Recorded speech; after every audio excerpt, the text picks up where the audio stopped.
On the night of March 15th, 1244, four men lowered themselves by rope down the western cliff face of a limestone summit called the Pog. The fortress above them, Montségur, had been under siege for nearly 10 months. Inside its walls, more than 200 men and women were preparing to die. A negotiated truce had been in effect for 2 weeks, and it would expire at dawn. When the sun rose on March 16th, the garrison would surrender, and every person inside who refused to renounce the Cathar faith would be burned alive. That much is not legend. It is recorded in the depositions of men and women interrogated under oath by the medieval Inquisition in the years that followed. What those 4 men carried down the cliff, and where they took it, has remained one of the most durable, unsolved questions in medieval European history. Their names survive. Émile Écart and Hugo are the 2 most consistently cited in the deposition records. A man called Poitevin appears in several accounts. A 4th name is less certain, appearing in some transcriptions, but not others. A small reminder of how fragile even inquisitorial records can be when copied over centuries. These were not random fugitives. They were selected, sent deliberately during the final hours of the truce, after the garrison had already accepted that death or captivity awaited them at sunrise. The escape was planned and purposeful, ordered by the military commanders of the fortress, Raymond de Perret and his son-in-law Pierre-Roger de Mirepoix. What makes this episode historically unusual is not that people tried to escape a besieged fortress.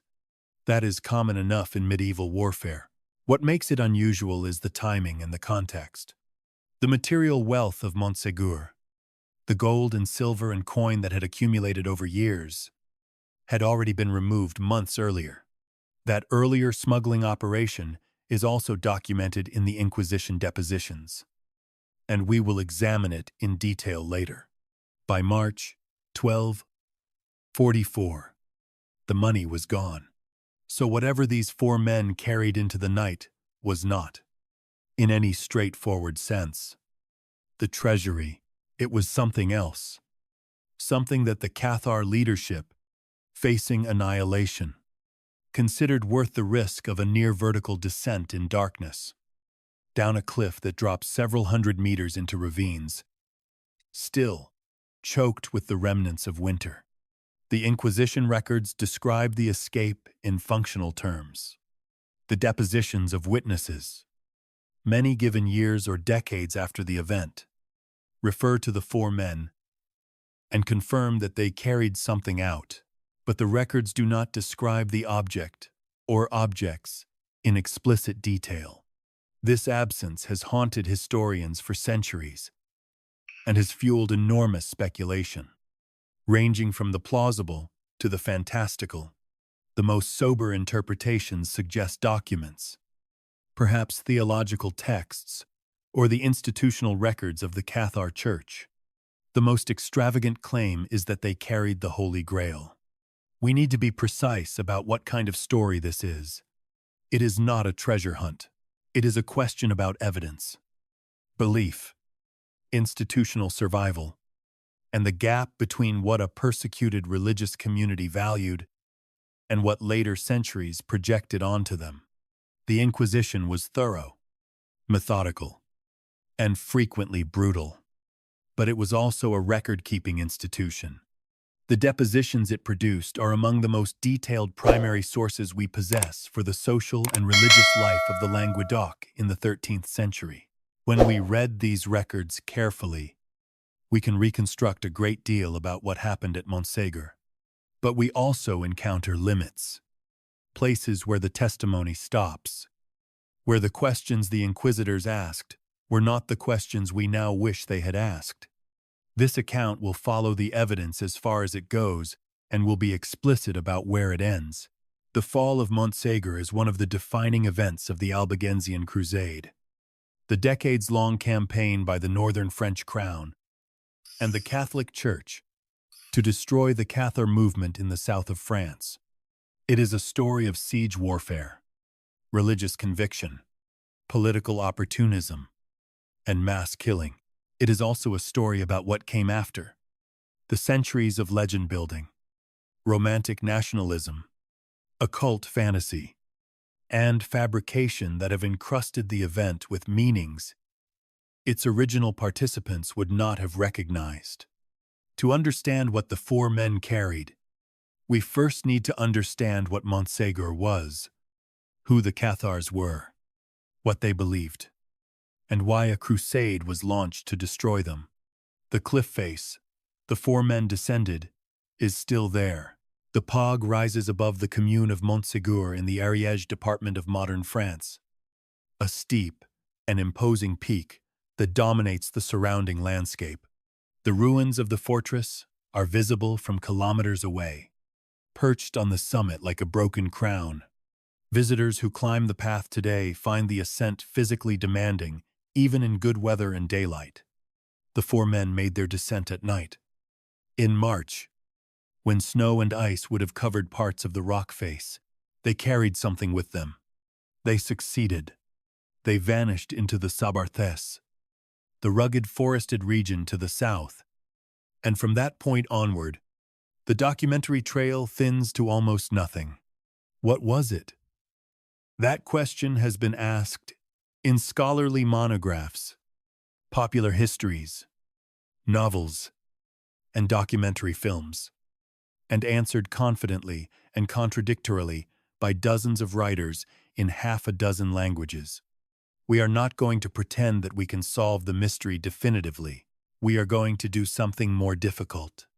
We are going to look at what the evidence actually supports, what it rules out, what it leaves open, and why the distinction matters.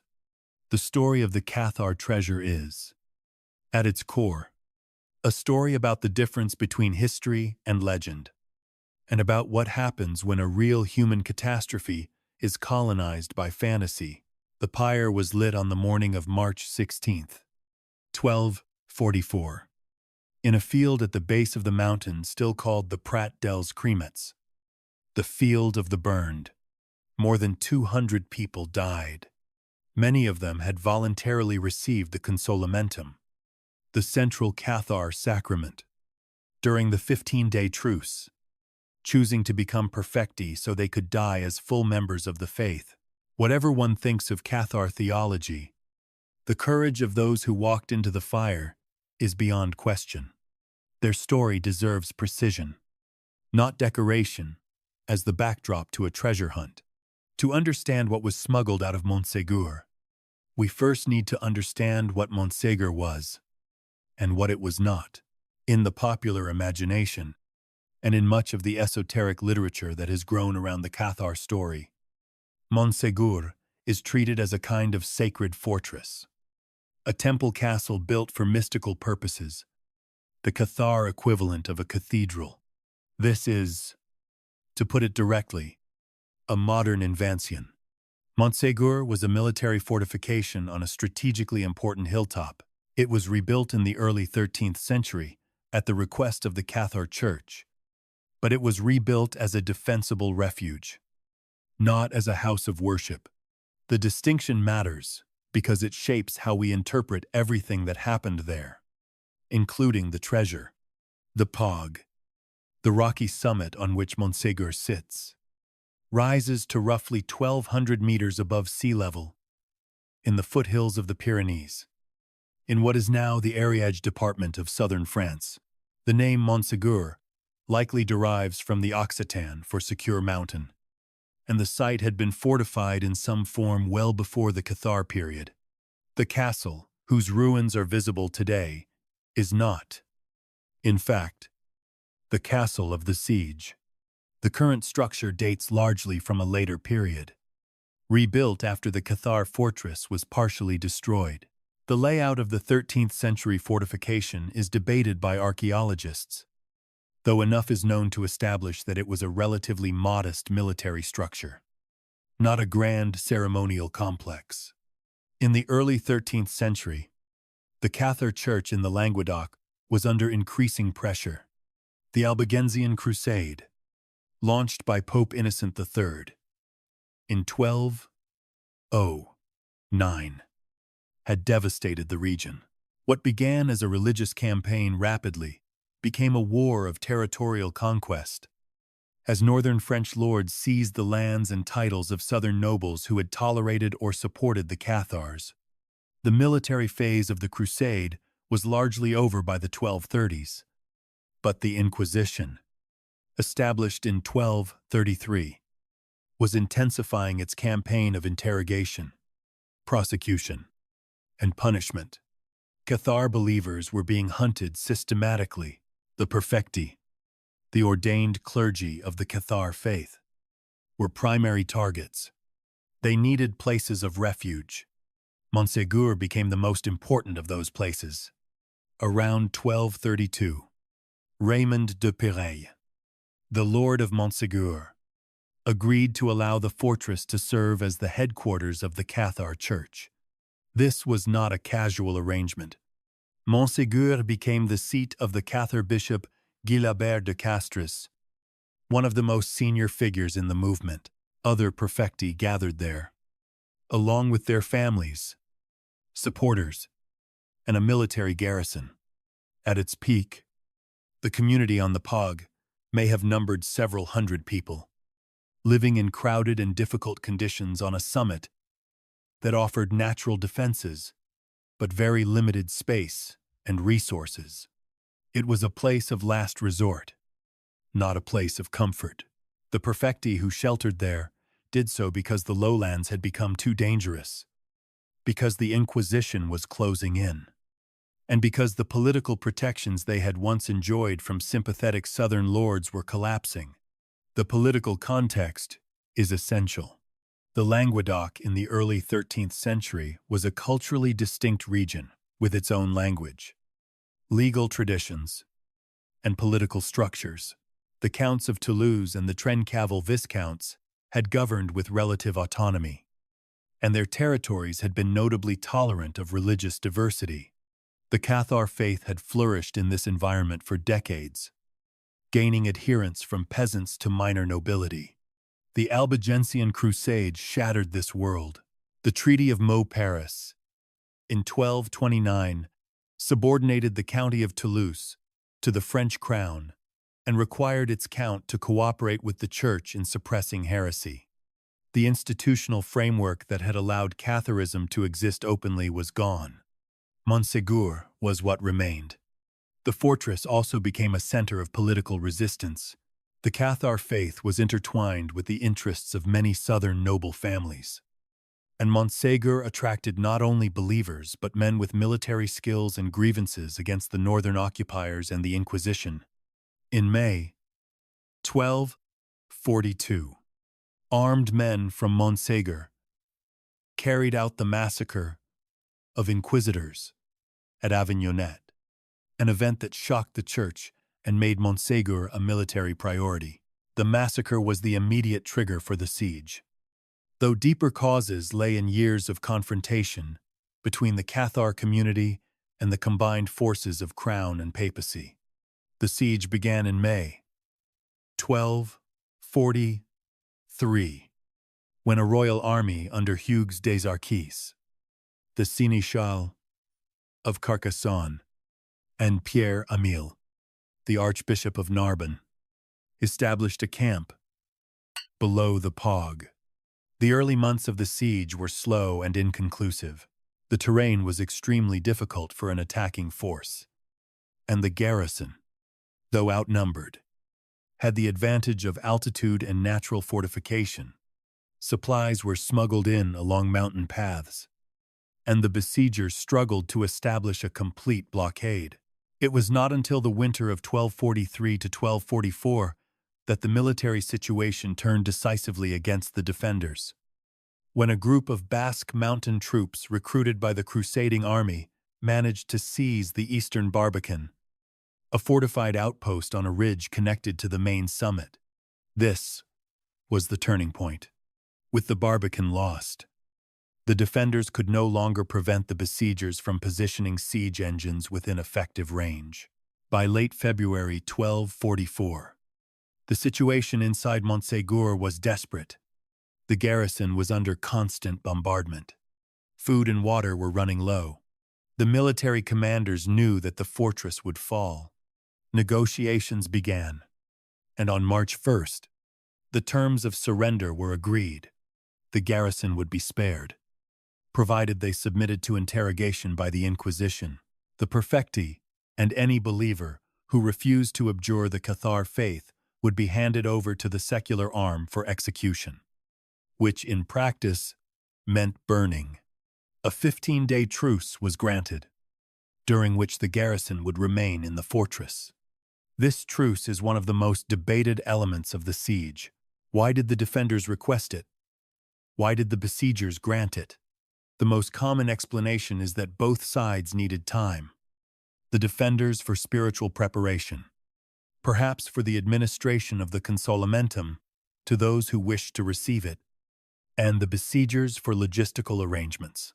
But some historians have noted that the truce also provided the window during which the final smuggling took place, and have speculated that buying time for the removal of the treasure may have been part of the calculation.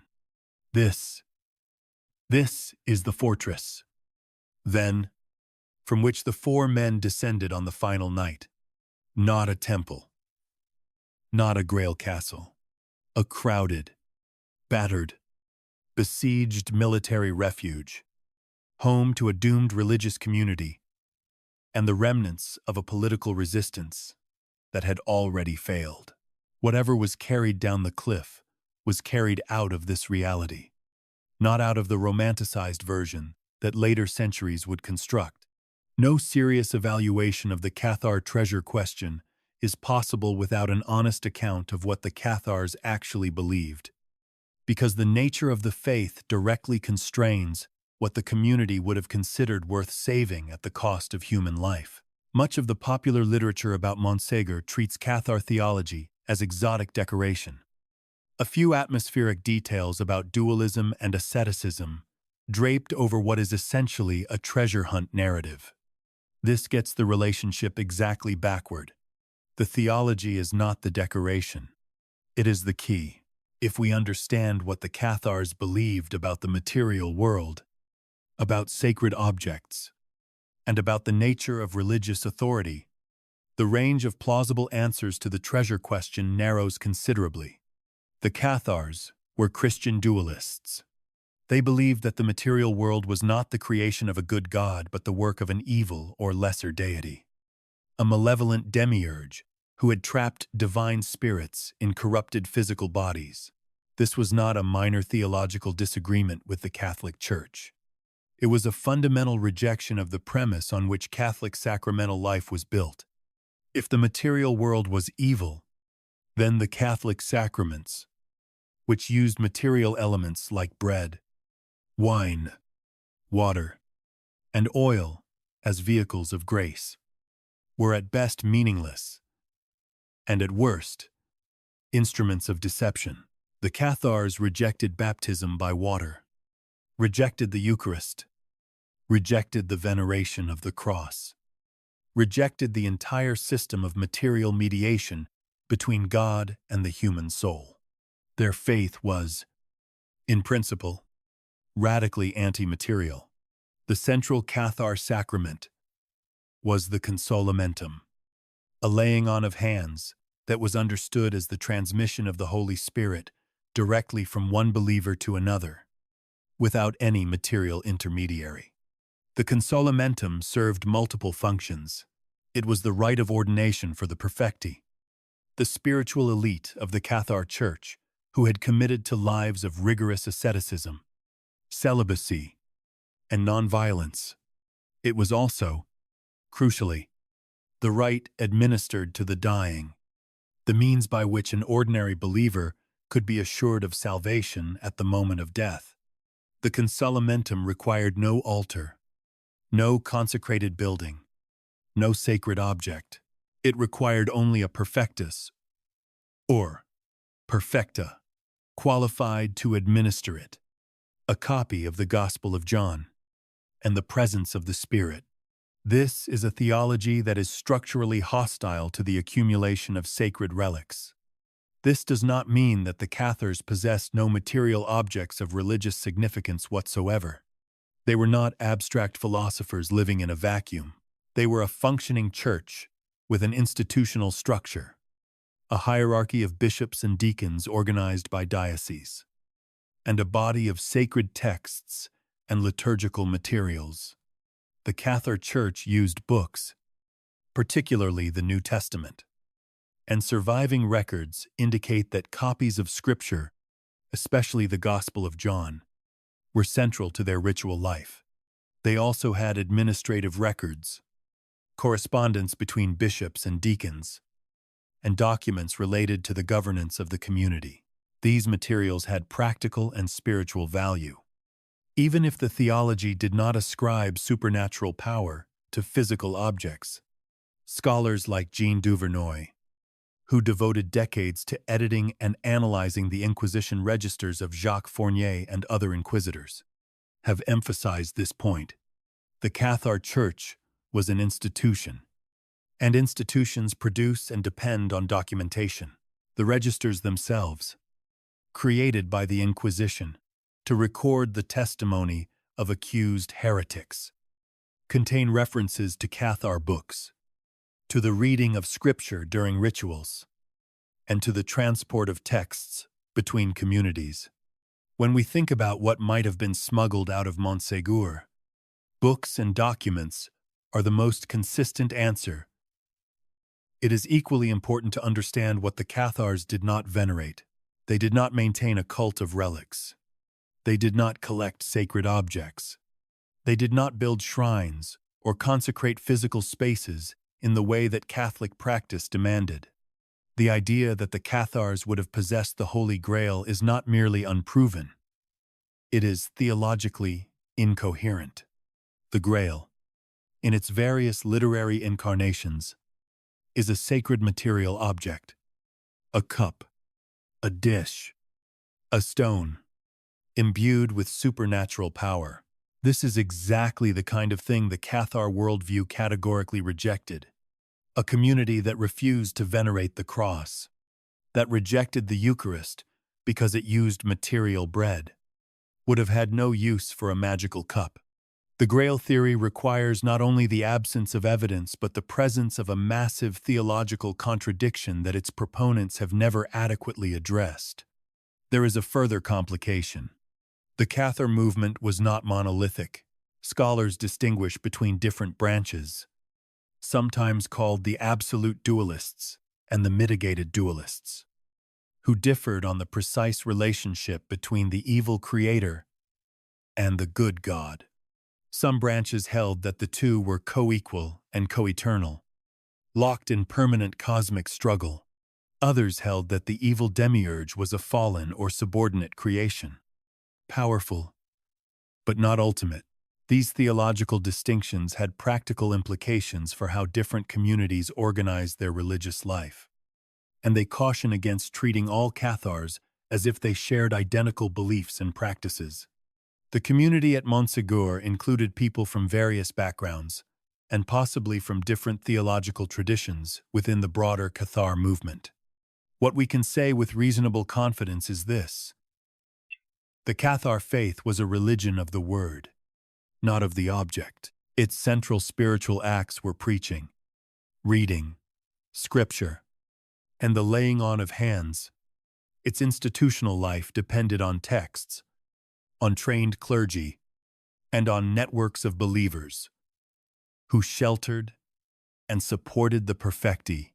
If the leadership at Montségur chose to send 4 men down a cliff face with something precious, the most historically consistent explanation is that what they carried belonged to the world of texts and institutional records, rather than the world of golden relics.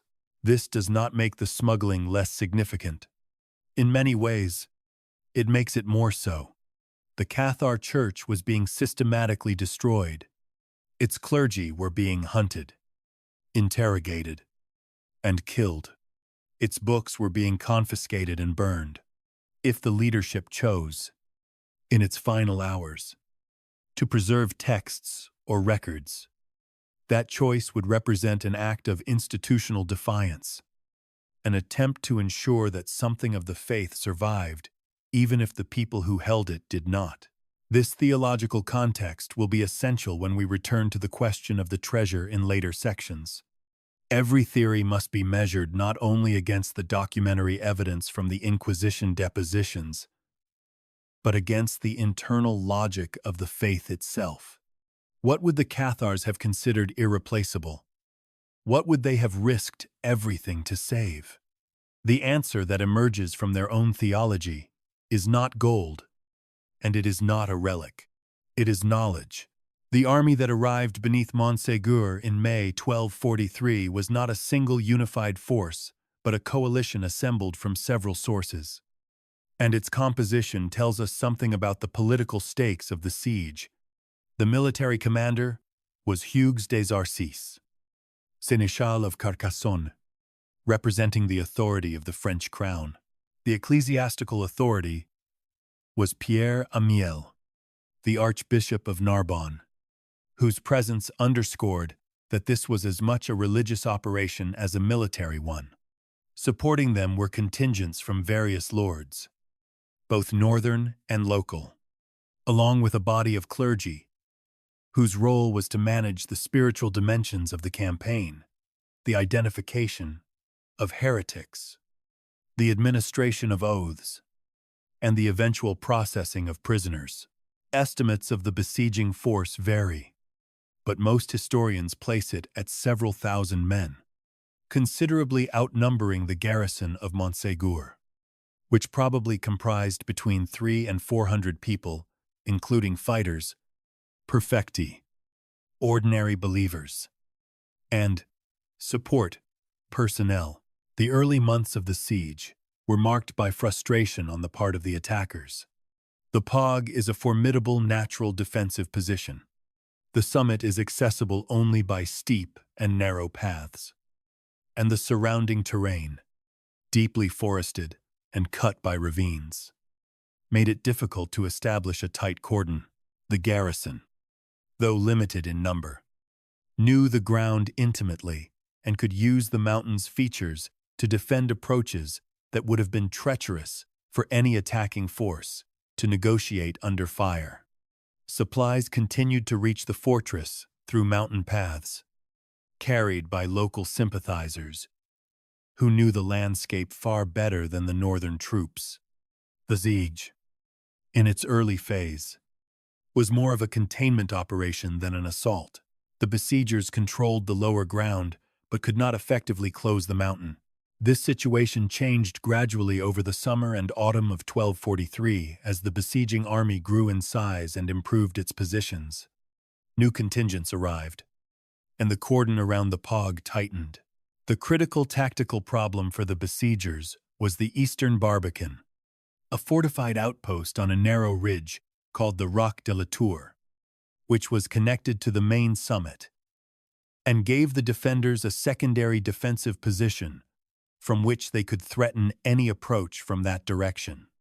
As long as the garrison held the Barbican, the besiegers could not bring siege engines to bear on the main fortress from the most advantageous positions.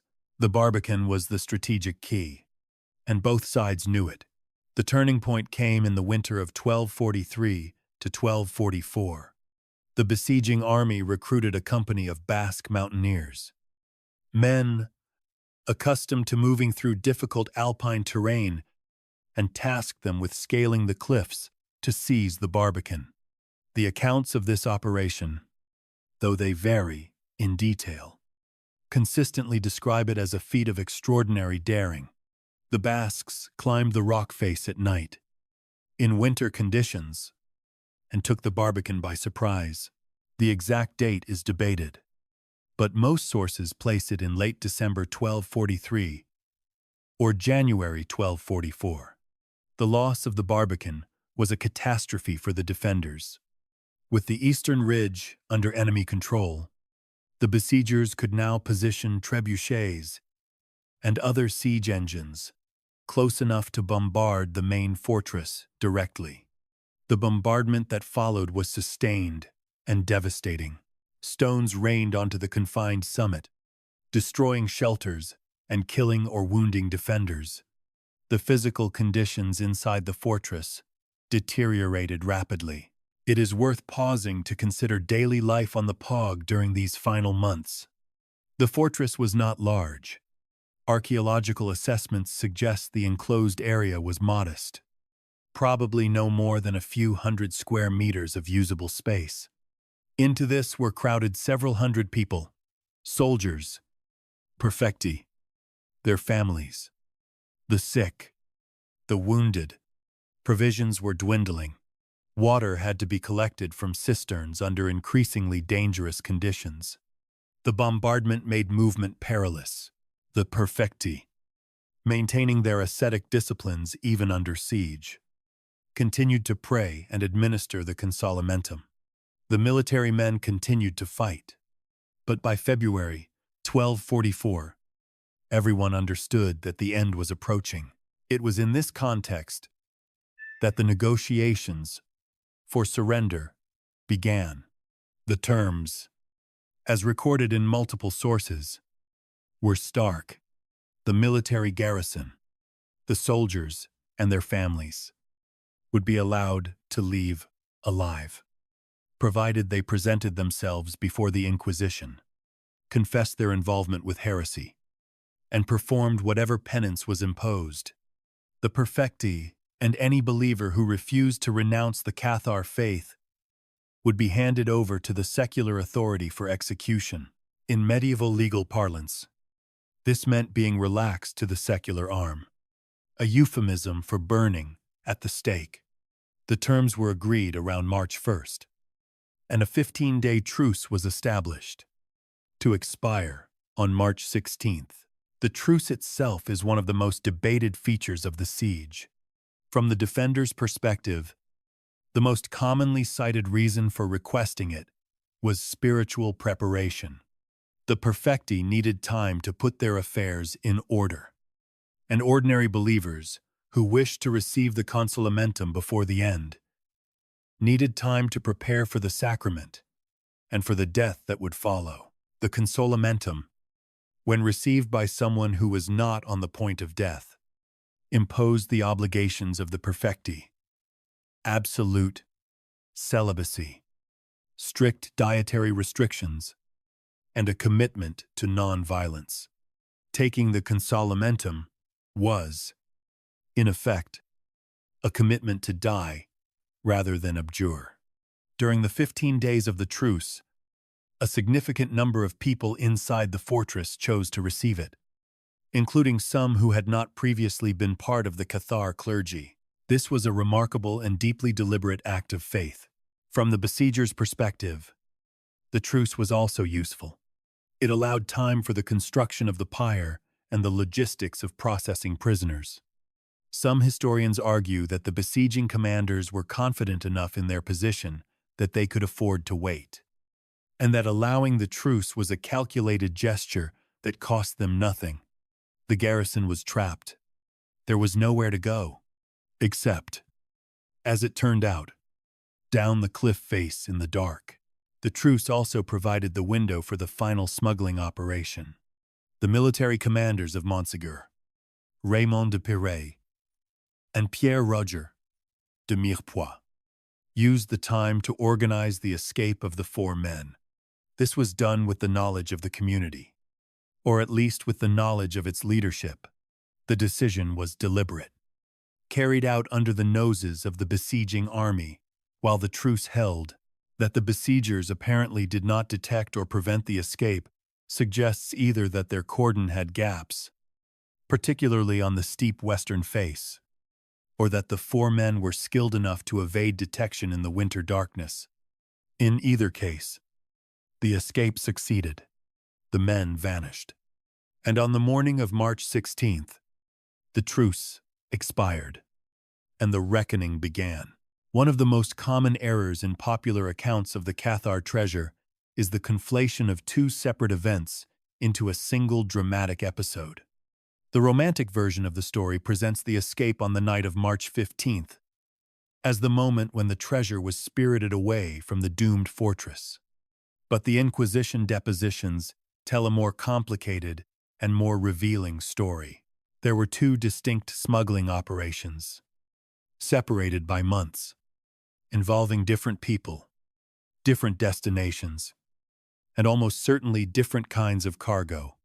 Understanding the first operation is essential, because it changes the meaning of the second.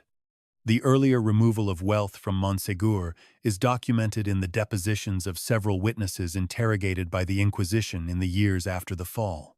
The key testimony comes from individuals who were either involved in the transport or who had direct knowledge of it. According to these accounts, a quantity of gold, silver, and coin was removed from the fortress during the siege, probably in late 1243, well before the final negotiations and truce. The wealth was carried out by trusted individuals who made their way through the siege lines, likely using the same mountain paths and local knowledge that had allowed supplies to reach the fortress during the early months of the blockade. The destination of this material wealth is identified in the depositions with reasonable specificity. The money was taken to fortified caves and refuges in the Sabarthès, the mountainous region to the south and west of Montségur, along the upper valley of the Ariège, toward the Pyrenean passes. This was familiar territory for the Cathar community. The Sabarthès had long served as a zone of retreat and concealment, and its network of caves, some of them substantial enough to shelter groups of people for extended periods, was well known to the local population. The caves around Ornolac, Lombrives, and Bouan are the sites most frequently associated with the hidden Cathar wealth in both the depositions and later local tradition. The identity of the people who carried the wealth out is partially known. The depositions name Arnaud Roger de Mirepoix, a relative of the co-commander Pierre Roger, as one of those involved in arranging the transport. Others are mentioned by name, though the records are not always consistent, and some names appear in one manuscript tradition, but not another. What is clear is that the operation was organized by the military leadership of Montsegur, not by the prefecti. This is an important distinction. The material wealth, the coin and precious metals, was understood to be a practical asset, resources that could fund future resistance, support perfecti in hiding, or sustain the remnants of the Cathar community after the inevitable fall of the fortress. Its removal was a military and logistical decision, not a spiritual one. The quantity of wealth involved is difficult to estimate from the depositions alone. Some accounts suggest it was substantial, representing the accumulated financial resources of the Cathar Church in the Languedoc, donations from sympathetic nobles and believers that had been concentrated at Montsegur as the last secure stronghold. Other scholars are more cautious, arguing that the amounts may have been more modest, since much of the Cathar Church's wealth had already been dispersed or confiscated during the decades of Crusade and Inquisition that preceded the siege. What is not in serious doubt is that material wealth was removed. The depositions are consistent on this point, even if they disagree on details. The fate of this wealth after it reached the Sabarthès is largely unknown. The Inquisition, in its subsequent investigations, made determined efforts to track down Cathar assets, and some of the wealth may have been recovered. But the caves of the Sabarthès are numerous, remote, and in many cases, geologically complex, with natural chambers and passages that could conceal hidden deposits effectively. Local tradition in the region has long included stories of Cathar gold hidden in the mountains, and occasional archaeological finds, though none definitively linked to Montsegur, have kept these stories alive. It is possible, perhaps even probable, that some of the material wealth removed from Montsegur in 1243 was never recovered by the Inquisition and remains hidden or was quietly dispersed over subsequent generations. The critical point for our purposes is the chronological relationship between this first smuggling and the second. If the gold and silver were removed months before the end, then, by the time of the final escape on March 15th to 16th, the material treasury was already gone. This is not a matter of speculation. The depositions themselves establish the sequence. The money left first. Whatever the four men carried down the cliff on the last night was therefore something different. The popular narrative that collapses both events into a single treasure escape obscures this distinction and leads to confused analysis. The two operations had different purposes, different personnel, and almost certainly different cargo. This separation also raises a question about the Cathar leadership's priorities. They had the foresight and the organizational capacity to arrange the removal of their financial resources well in advance, while the siege lines were still porous enough to permit it. They understood that Montsegur would eventually fall, and they acted to preserve what they could. The fact that they then arranged a separate, riskier operation in the final hours, after the money was already safe, tells us that whatever the four men carried was considered equally important, or perhaps more important, but could not be removed earlier, or was not ready to be removed until the very end. Some historians have suggested that the timing of the second operation was connected to the truce itself. The truce provided a guaranteed period during which hostilities would cease, making a descent of the cliff face marginally safer than it would have been during active siege operations. If this is correct, the decision to wait until the truce to send the four men out may have been tactical rather than theological. Others have argued that the truce was itself negotiated partly to create this window of opportunity, and that the spiritual preparation, explanation, while genuinely important, was not the sole reason for requesting the 15 days. The depositions do not resolve this question definitively. They record the facts of the truce and the escape, but do not explicitly state the strategic reasoning of the commanders who arranged both. What we can say is that by the night of March 15th, the financial reserves of Montsegur were already in the caves of the Sabarthès. The four men who descended the cliff carried something else. The question of what that something was cannot be answered by the first smuggling operation alone. It requires a closer look at the second. Everything we know about the final escape from Montsegur comes from the Inquisition depositions, and the first thing that must be acknowledged is how little those depositions actually say about the cargo. The witnesses who testified about the escape confirmed that four men descended the cliff, that they were sent by the military leadership, and that they carried something with them. But the surviving records do not contain a straightforward inventory of what that something was. This silence is the void into which 8 centuries of speculation have poured. Before we add to it, we need to sit with what the testimony does and does not tell us, because the texture of the silence matters as much as the words. The four men are named, with the qualifications already discussed. Émile Eckhart and Hugo are the most consistently attested. Poitevin appears in multiple accounts. The identity of the fourth varies across manuscript traditions. These men were not perfecti. They were laymen, probably with military or mountaineering skills suited to the task. The descent of the western face of the Pog was a genuinely dangerous undertaking.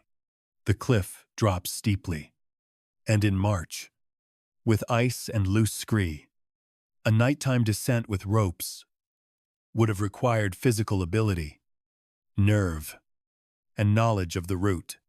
These were not men chosen for their theological significance. They were chosen because they could get down alive.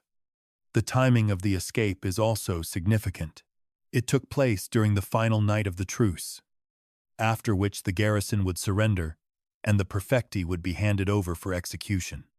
If the escape had been primarily about saving lives, more people would have been sent. The garrison knew the terms. They knew what was coming. Yet the escape was limited to 4 men with a specific cargo.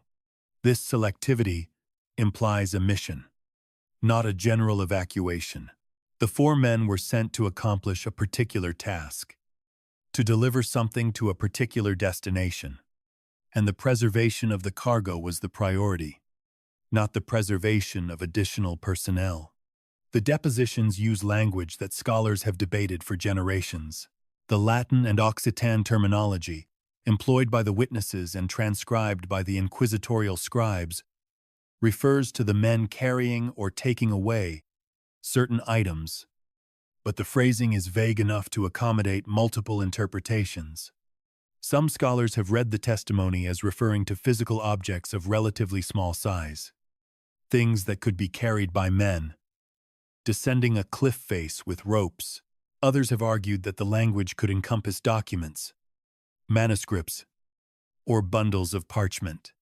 A few have suggested that the vagueness itself may be deliberate, that the witnesses, even under inquisitorial interrogation, were protecting the secret of what was removed by being imprecise about its nature. This last point deserves careful consideration. The Inquisition was a powerful institution that used coercive methods, including imprisonment, confiscation of property, and in extreme cases, torture. But the Inquisition was also a legal proceeding governed by procedural rules, and the quality of testimony depended on what questions the inquisitors chose to ask, what witnesses chose to reveal, and what scribes chose to record. It is entirely plausible that some witnesses knew more than they said. It is also plausible that the inquisitors, focused on identifying heretics and their networks, did not press hard on the cargo question. The treasure, from the Inquisition's operational perspective, may have been secondary to the destruction of the heretical community itself. The destination of the 4 men is described in the depositions in general rather than specific terms. They headed into the Sabarthès, the same mountainous region to which the earlier financial treasure had been taken. This makes geographical sense.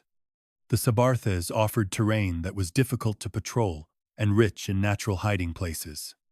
It was also close to the Pyrenean passes, which offered potential escape routes into the Kingdom of Aragon, where Cathar communities still existed, and where the Inquisition's reach was more limited.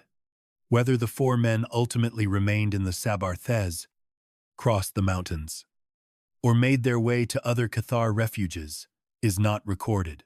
The documentary trail ends at the foot of the cliff. There is one additional detail in the depositions that has attracted scholarly attention.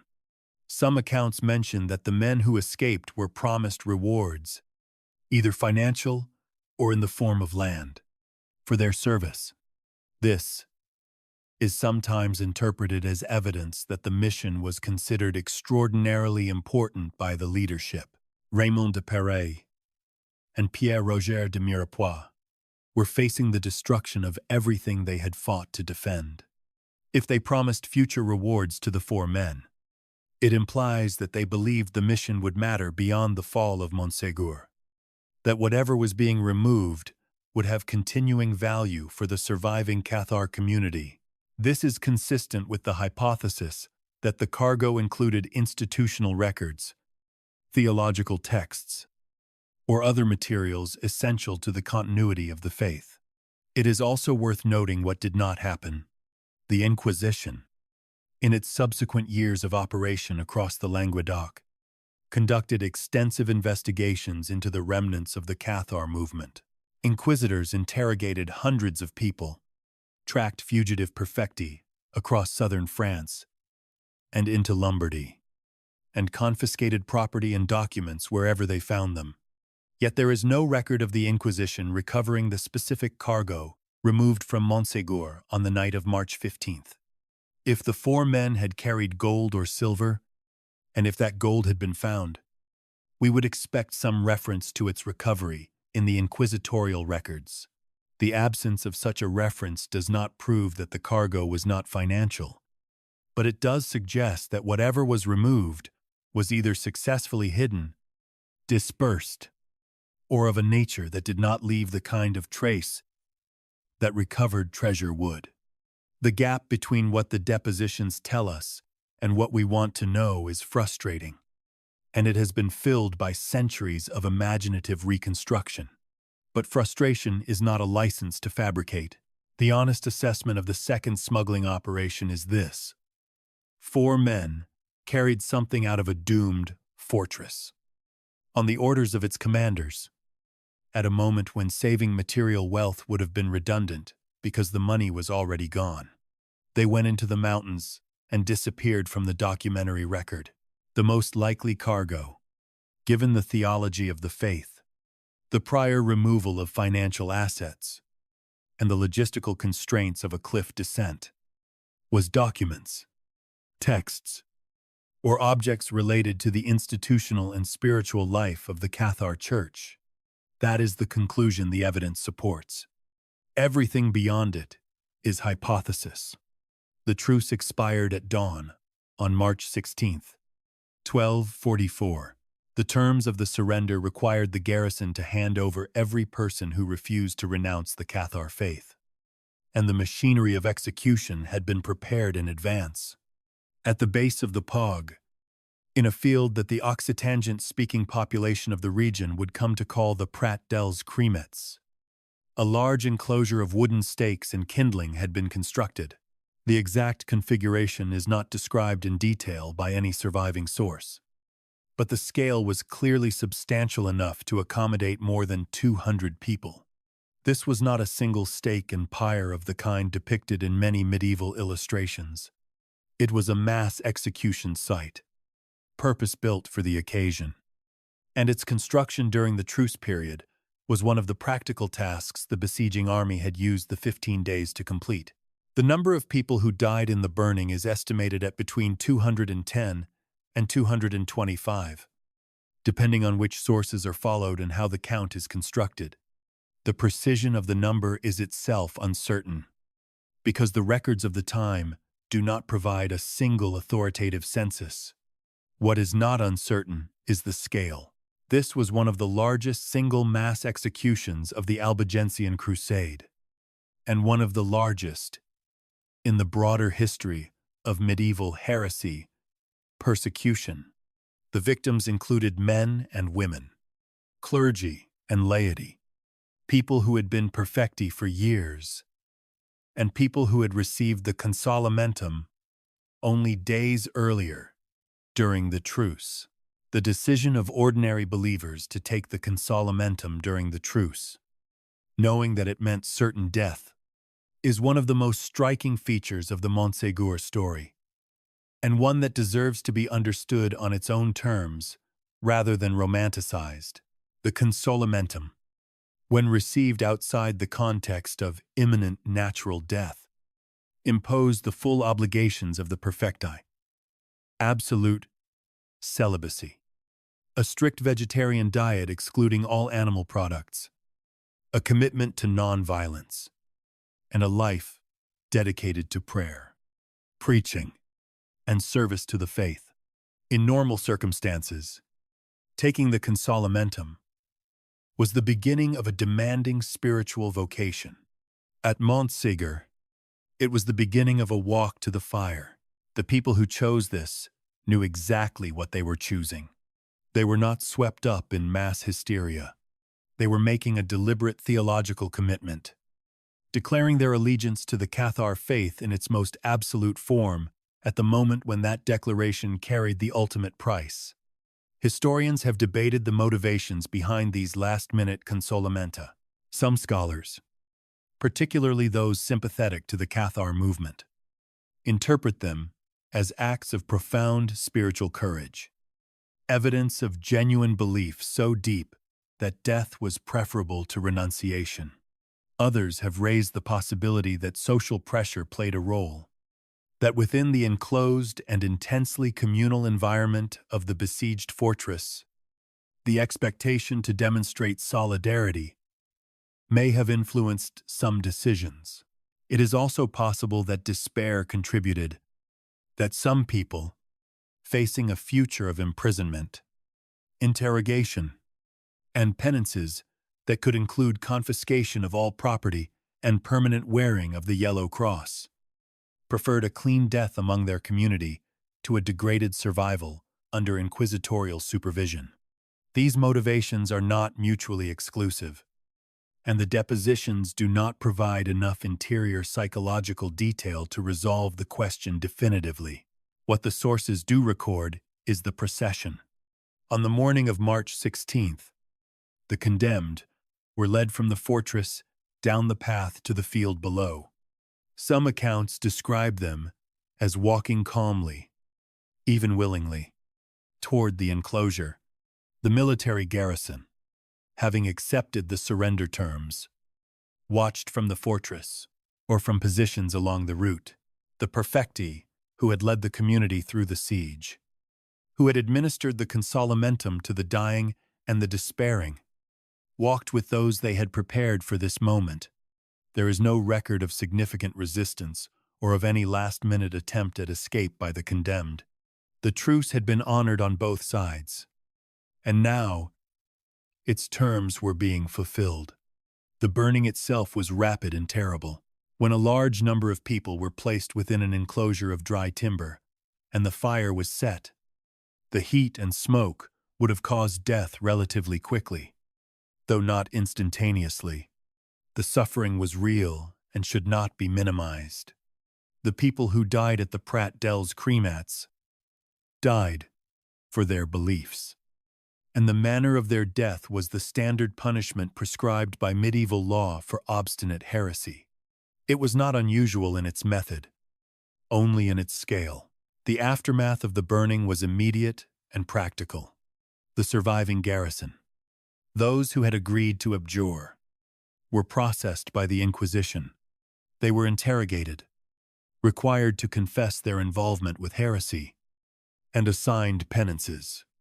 Some were imprisoned. Some had their property confiscated. Some were required to wear the yellow cross, a mark of penitence and shame, for the rest of their lives. The fortress itself was partially demolished, though, as noted earlier, the ruins visible today date from later reconstruction. The Pog, which had served as the last major stronghold of the organized Cathar Church, was neutralized as a military and religious center. The destruction of Montsegur did not end the Cathar movement entirely, but it broke its institutional spine. Before March 1244, the Cathar Church had a functioning hierarchy, a recognized leadership, and a central base. After March 1244, it was a fugitive faith, its remaining perfecti scattered and hunted, its believers forced into secrecy. The Inquisition would continue its work for decades, tracking down the last Cathars across southern France and into Lombardy.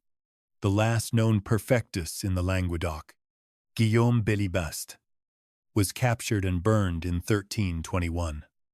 Nearly 80 years after the fall of Montségur, the faith that had commanded the loyalty of significant portions of an entire region was extinguished in a long, grinding campaign of persecution, of which Montsegur was the most dramatic chapter. The burning at the Prat dels Cremats is the event that anchors Montsegur in historical memory, and it is the event that gives the treasure question its emotional charge. More than 200 people died rather than renounce their faith, and on the night before their death, 4 men were sent down a cliff with something that the community's leaders considered essential to preserve. The juxtaposition of sacrifice and smuggling, of mass death and secret survival, is inherently powerful. It does not need embellishment. What it needs is accuracy, because the real courage of the people who walked into the fire is diminished, not enhanced. when their story is conscripted into a fantasy about hidden relics. Having established the documentary evidence, the theological context, and the chronological sequence, we are now in a position to evaluate the major theories about what the four men carried down from Montségur. These theories range from the prosaic to the spectacular, and they are not all created equal. Some are consistent with the available evidence and with what we know about Cathar beliefs and practices. Others require assumptions that the evidence does not support and that the theology actively contradicts. The purpose of this section is to assess each major hypothesis on its merits, ranking them from the most plausible to the least defensible. The first and most historically grounded hypothesis is that the cargo consisted of documents, texts, or institutional records of the Cathar Church. This theory is consistent with virtually every known fact about the situation. The Cathars were a text-centered faith. Their rituals required scripture, particularly the Gospel of John. Their church maintained a hierarchical organization that depended on communication, correspondence, and record-keeping. The perfecti had accumulated theological writings, possibly including commentaries, liturgical guides, and translations of scripture into Occitan. If the Cathar leadership at Montsegur knew that their faith was about to suffer a devastating blow, the preservation of foundational texts and institutional records would have been a logical and urgent priority. These materials would have been essential for any attempt to reconstitute the church in exile. They would also have been relatively portable, able to be carried by four men descending a cliff, in a way that bulky or heavy objects would not. The fact that the Inquisition made systematic efforts to confiscate and destroy Cathar texts strengthens this hypothesis. Very few original Cathar documents survive today.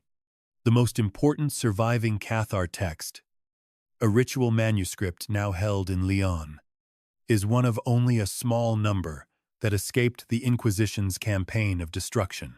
The rarity of surviving Cathar literature is itself evidence of how effectively the Church suppressed it, and it makes the idea that the Montsegur community would have prioritized the rescue of its texts entirely plausible.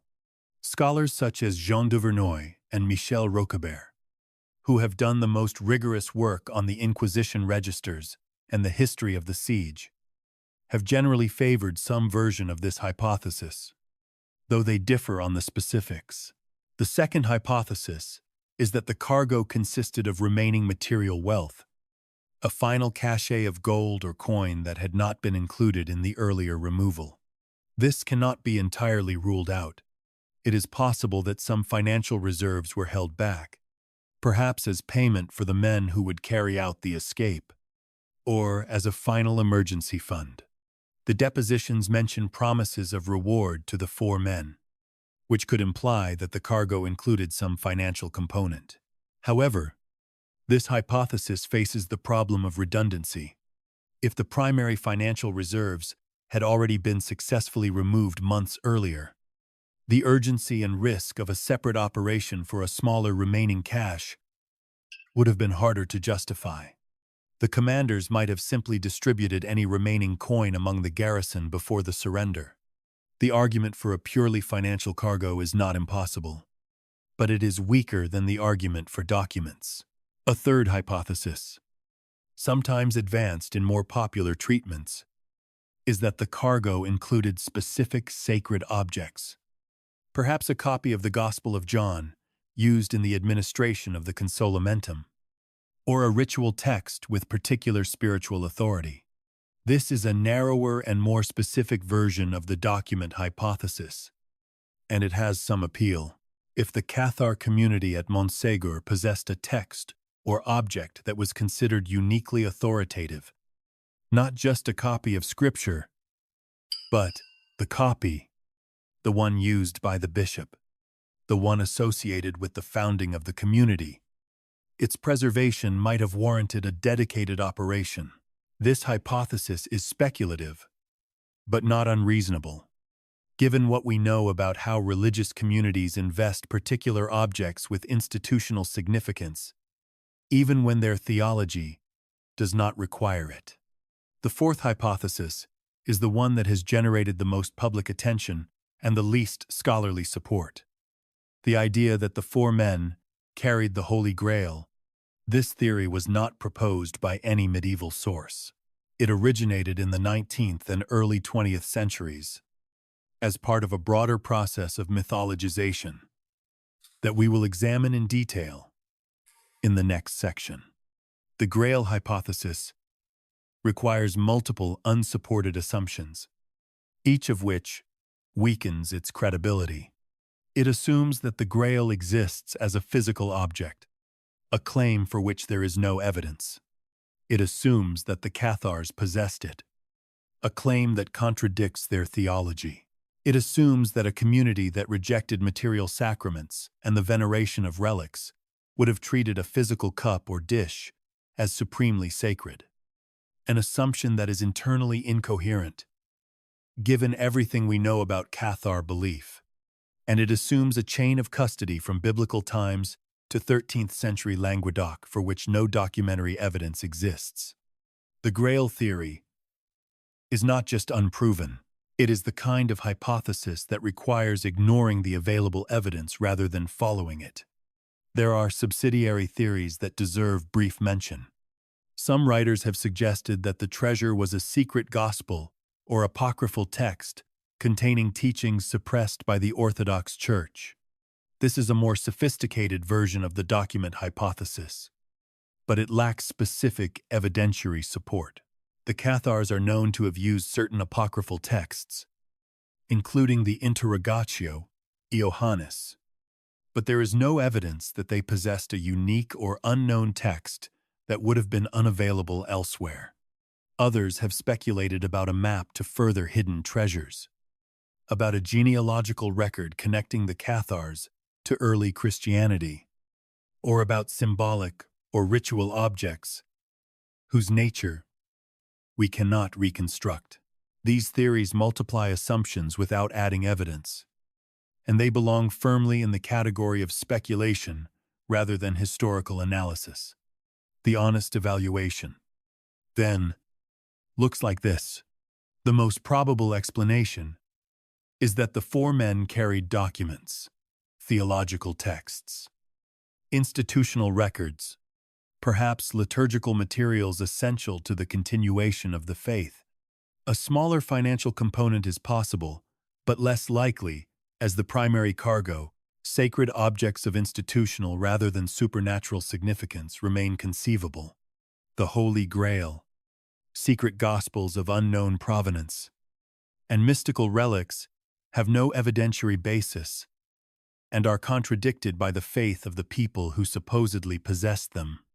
The distinction between these categories is not a matter of temperament, of being open-minded versus skeptical.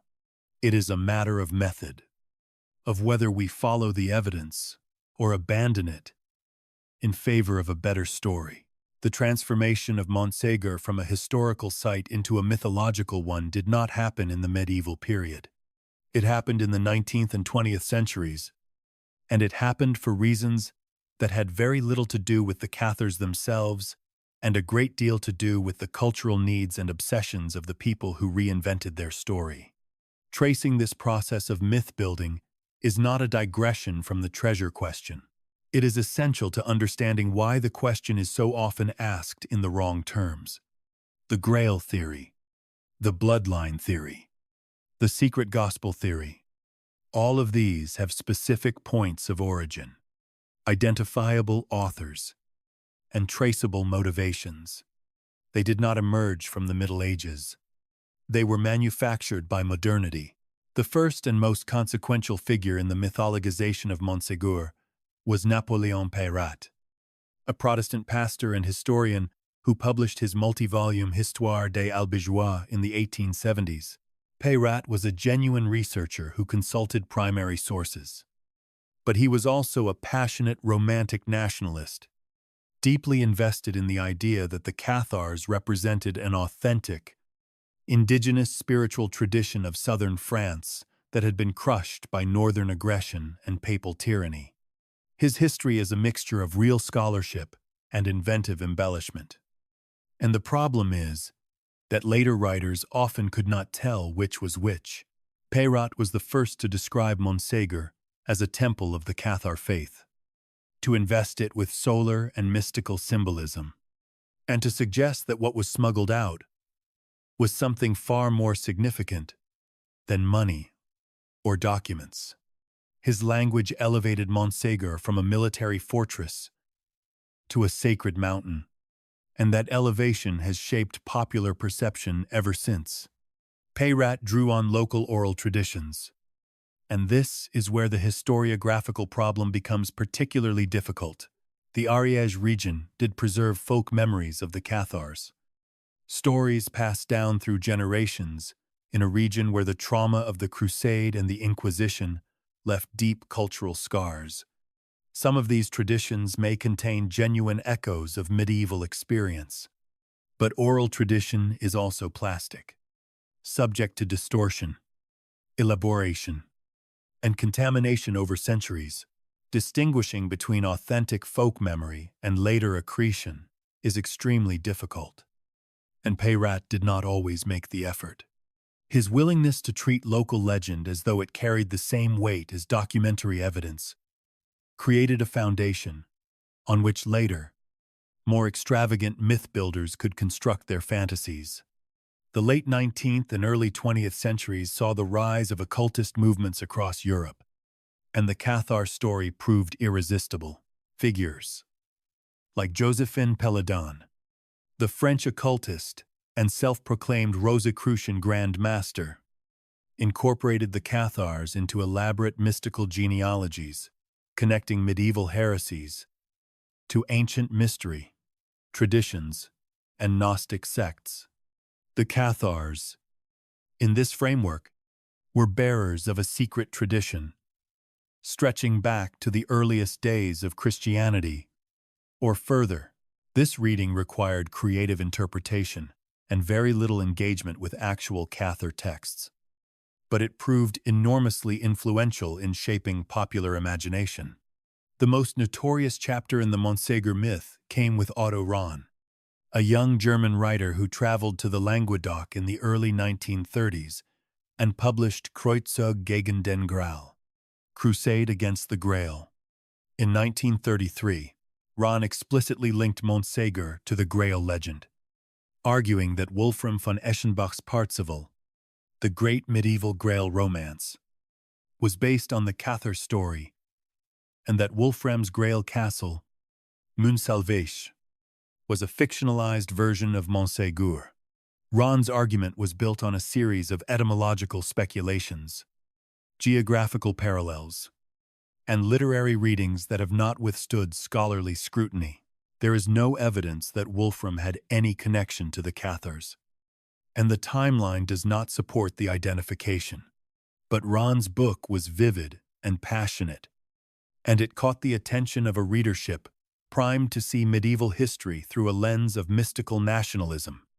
Rahn's story took a darker turn when he came to the attention of Heinrich Himmler and the SS, who were actively seeking to construct a pseudo-historical mythology for the Nazi regime. Rahn joined the SS and was dispatched to continue his research.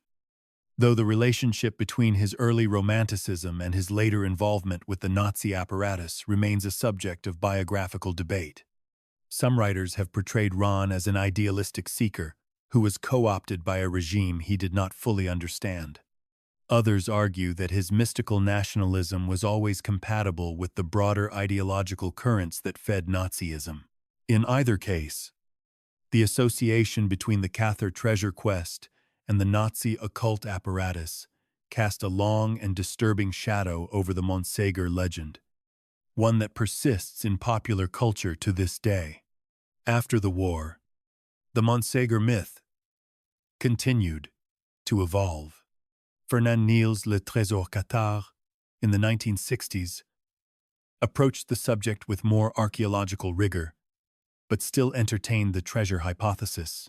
the single most influential event in the modern mythologization, however, was the 1982 publication of The Holy Blood and the Holy Grail by Michael Bagant, Richard Lay, and Henry Lincoln.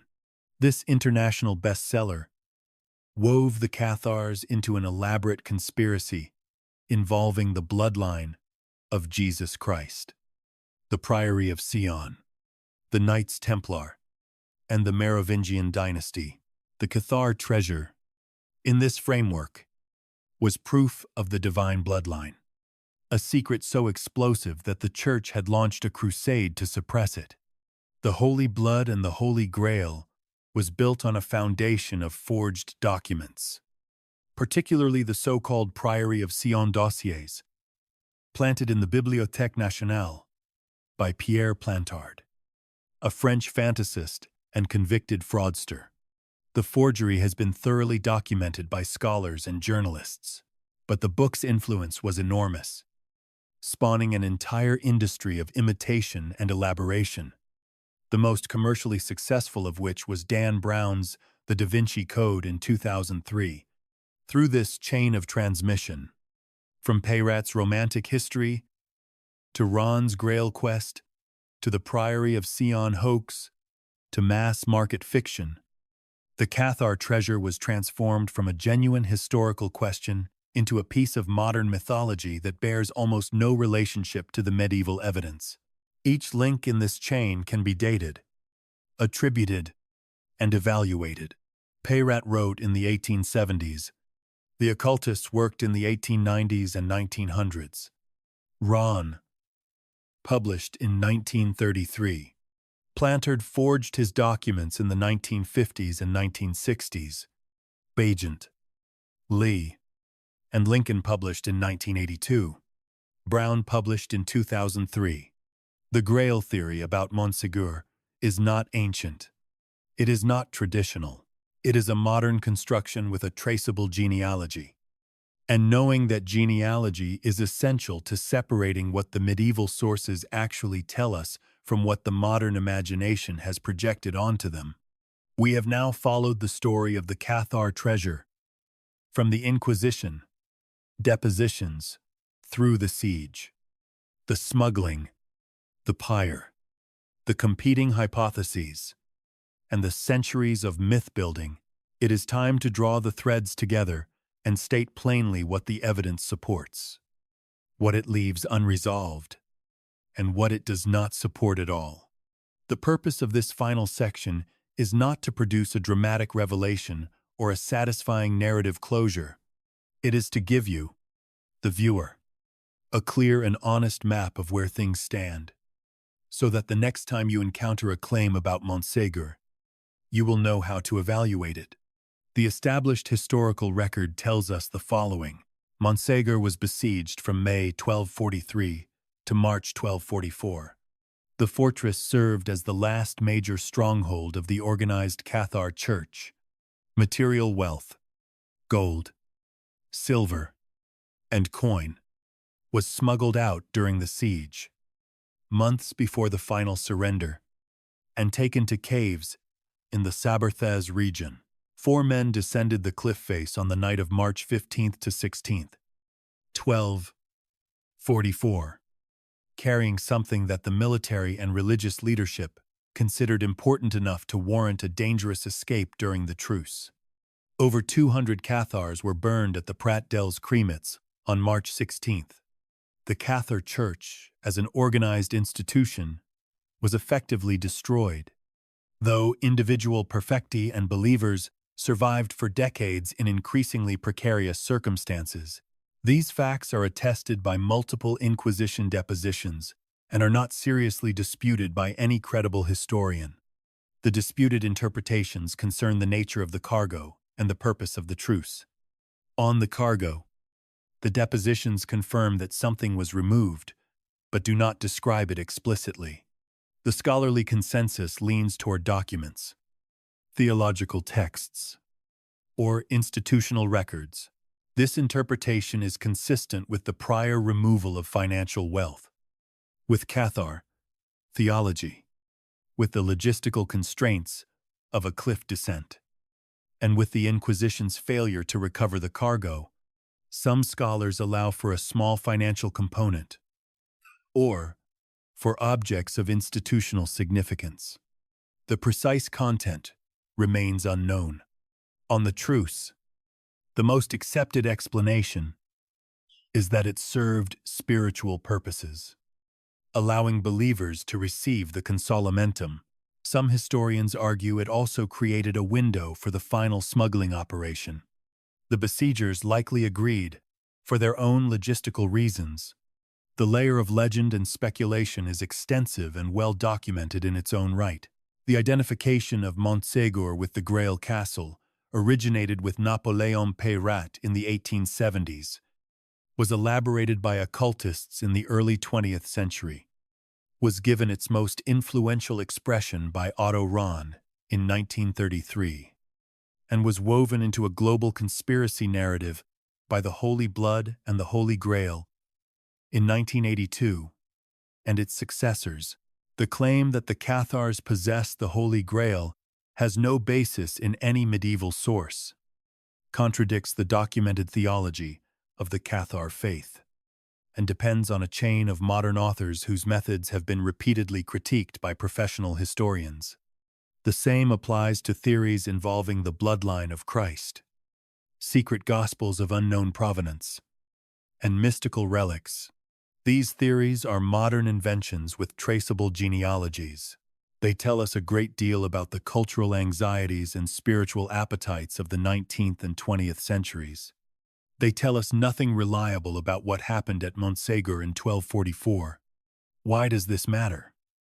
It matters because the Cathars were real people who held real beliefs, built real communities, and suffered real persecution.